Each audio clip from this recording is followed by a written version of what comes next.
It's Classics 1079 in the company of your girl Shayla, and always welcoming company to the room. And that is today a very special person, the executive director for the Recording Academy, Mr. Ramon Jones, is with us. You like it? I love it. You did it perfectly. My mom would be proud. Oh, yay, mama. You know what? I thought my hair was looking nice today, but take a look. Look at this hair. Oh, Look thank at you that. kindly. How long does it take? I've just been kind of freeforming it since the pandemic, honestly. Like that's, Really? caused us to think about a lot of things differently. So I just kind of let it flow. I was actually inspired by a woman from Ghana. I saw her hair. It was similar. I kind of did my own take on it. So yeah. Really? Do you use anything that I need to know how to make it grow? Like, because it No, looks like you put. I mean, I can grow hair like ain't no thing. So Really? You see, I'm a pretty hairy man. So Whatever one you're using.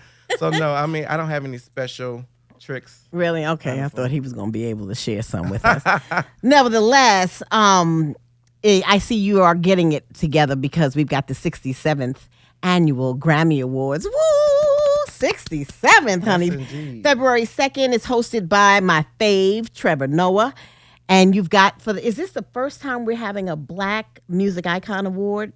No, so the Black Music Collective is a component of or arm of the Recording Academy under our DEI umbrella. To celebrate, well, that's a whole other thing now Oh, honey, too. we're going to get into But it. yes, to really celebrate and amplify Black voices in music. Right. To bring awareness, visibility, and just really recognize people for their greatness in music. Yeah, so now how are you going to be affected since DEI federally is gone as of yesterday, 5 o'clock?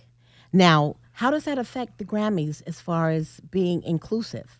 So I know that the Recording Academy has told us as staff that they are very much committed to making sure that diversity, equity, and inclusion is well represented throughout the Academy in terms of staff and membership. This was something that was given to us prior to yesterday's decision.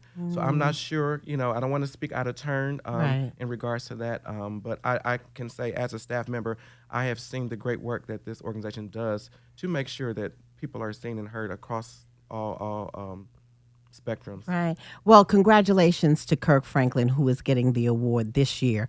But I think a lot of people want to know, how are these categories like Black Music Icon? Because the stress shouldn't be on Black music. It should be on Black and then Music Icon. Yeah. So how do you come up with these categories? So actually we have an awards committee. We have a national board of trustees, and they meet and they help determine some of these categories. They also, members can submit proposals if they think that a new category needs to be introduced. Like, for instance, Best African Music. And Tyler won it last year. That's the first time for that. So, people can, watch the trends and the changes in music and respond to it accordingly. And so then any proposal to have a specific category, they have to, support it very well and show that why that is important and why it should stand out or be separated from, another umbrella or another field of music. It's a lot. It is a lot. Who you telling? It is a lot, because when you look at it, you got Best R&B, then you got Best Traditional R&B, then you got Best Progressive R&B. What is the difference? Yeah, I'll be honest. I'm not the expert in that at all.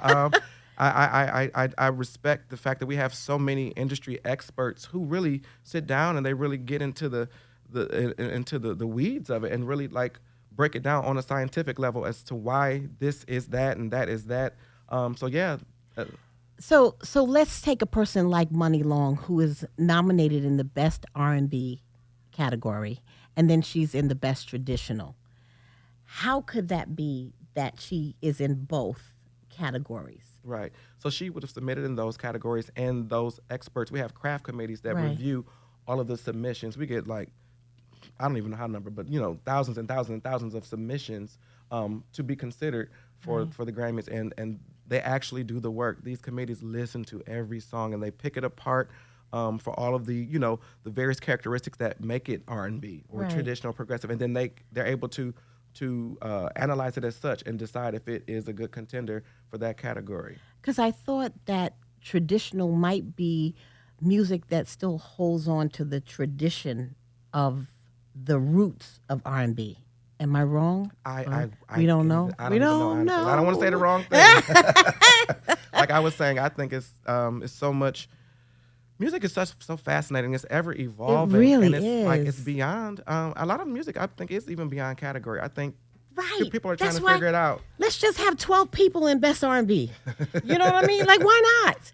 Rather than trying to break it up into these little categories and putting, people in both categories, and then you kind of muddy up the definition of another category. But I agree with you. I think it just should be one long list, and let's pick 2 or 3 people from that list. Right. And as you think about it, especially now, I say especially within like the last 10 years, you see artists who may have been, traditionally or historically categorized under one specific genre. Everyone is testing the waters. They're trying all kinds of things Right. and all kinds of music. And I think it's really a beautiful thing because, like I was saying earlier, I think it's really just 2 kinds of music, good music and not so good music. Right. But I think also some people feel that, like a Gregory Porter in a pop category, they might say, well, he's being put there and we know that he might, have more of a chance of not winning in a pop category. Yeah, but also if you think about it, historically back in the day, jazz was considered pop music. A lot of those artists they were in those pop realms, and that's how the music was Right. marketed to the masses. So, Right. So then you kind of wonder why he's not in jazz. Yeah. Right. See? So, who knows? I don't have those answers. I wish I Right. knew too. It is very fascinating. It is. Even, It even is. from working within this organization, I learned so much. And people don't realize that this is a year-round function. It's not just, It starts the day after the Grammys end. Yes. And what is the criteria for those who don't know? What is the criteria for getting a nomination? What do they actually have to go through? So what most people don't realize is that the Recording Academy is a member-based organization, and the Grammys is, our zenith. It's our hallmark program where we celebrate great musicians. But it is the only peer-awarded music award in the industry. Right. So you have to be a member. There are 12 chapters throughout the country. The Philadelphia chapter is actually, Yay. even though it's called the Philadelphia chapter, we're Right. much bigger than the Metro Philly area. We're all of Pennsylvania, all of Delaware, and South Jersey. So we're 2.5 states. That's Even though right. the name doesn't necessarily reflect it. So you have these members. We have voting members and professional members. Voting members are the ones, obviously, making the music, involved with the actual creation of the music. And the professional members are those who support those creatives. So, you're thinking of people in, record companies, management companies, PR, all that kind of stuff. And the voting members are the ones who decide. So they get to submit. We have open open entry process, Right. where people get to submit starting in like usually July, and then online entry process. Excuse me, I said it wrong. The OEP, and they get to submit. You get a certain amount of submissions because you are a member. Then you can Right. pay for additional. But Entries. again, like I said, all those thousands and thousands of entries, And- people will review them and then break it down. So I think that's good to say, because now that might answer my question as to how does Gregory Porter enter a pop vocal category, because he entered into that category, right? Yeah. There's the answer. If he thought that what he did was I don't know what the whole, because this is a really long thing. It's like something traditional, pop vocal. I think if he felt his music fits in that genre or that category, then that's what it is. Because And a he lot of had to enter it. They didn't put it in there for him. And a lot of times it's the people behind, so he'll be his team, even if it's not his own. Oh, okay. There's so many different moving is. pieces, so many people involved in getting it from point A to point B. And as far as the criteria for lifetime achievement, how do you get there? You have to be nominated or recommended. I should say that. It's not a nomination process per se, but members and elected leaders are able to submit names to be considered for lifetime achievement. So then we have a committee that votes on that, and then they decide who should be awarded that year. But how do they explain people like Chuck Berry, Run DMC? These are just a few off the top of the head. And now Frankie Beverly, who has gone a lifetime without getting a Grammy, but yet given a Lifetime Achievement Award. Posthumously. Yeah. And now, as far as Frankie is concerned, Yeah. posthumously now. How is that possible when he wasn't acknowledged by the Academy while he was alive? Yeah, I wish I had the answer to that. obviously loving him and loving Philly and what he represented to the world. Like, Yeah. we loaned him to the world. Such an incredible icon. I can't speak specifically about his path, in relationship with the Academy. I do know that he was recognized in an exhibit at the Grammy Museum. I'm not sure the exact year, but they did highlight and honor him at an exhibit there. But yeah. Well, he's being honored this year, and I do believe that Philly and the entire country and the world really showed him how much they appreciated him over the 40, 50 years that he was performing. And I think when he left here, he felt like he got the Lifetime Achievement Award. And I'm just grateful now that he is getting it from the Academy. I just wish he would have been here to see it.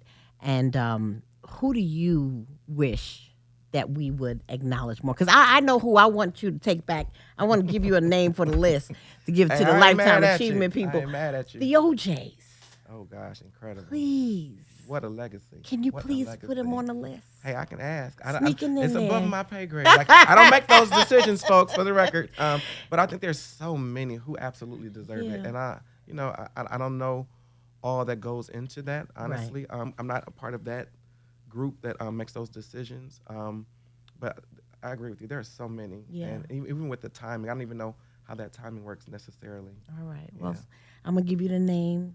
The OJs slip in somebody's pocket when you go to the Grammys. That's right. Now, what's going to happen this year? What should we look forward to? So, obviously, we are very, very saddened and super concerned about all that's going on in the greater Los Angeles area with these wildfires. Yeah.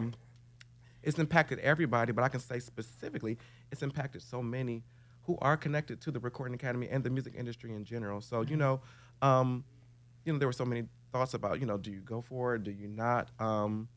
It's just that this year it will be celebratory, but with an appropriate tone. We don't, the Academy, and this is my interpretation, let me be clear. Yeah. This is not an official stance from the Recording Academy. This is Ramon's interpretation as a senior leader within the organization to just really utilize the healing power of music and how it brings people together. Yeah. You know what I mean? And and we have to be honest also, there is a lot of revenue connected to these type of events, and that could do good for the Los Angeles economy. But this year we should expect some amazing tributes, some really heartfelt moments. And it's going to be a huge fundraising component because the Academy has already raised millions of dollars in pledged money to support those who are impacted by the devastation. Wow. And you're headed out that way too. Yeah, I'll be there. And can you tell me what's in those bags? The presenters get, some really nice bags. What's in those bags? It's all kinds of good stuff. I don't even get one myself. What? Yeah. Well, I can tell you this much. I am glad to see that someone like yourself is there. Thank you. And working for us. And I do believe that you answer to the utmost, best of your knowledge as far as, what happens within the Academy when it comes to us and being diverse and inclusive. And I do believe that, since you're in there, you will be fighting for us to be represented. And I'm grateful that you're representing us. Thank you. Yeah. I received that, and I really appreciate that. I'm grateful they chose me. Yeah. Yes, Ramon. Ramon Jones is here with us, and we will be back with more on Classics 107.9.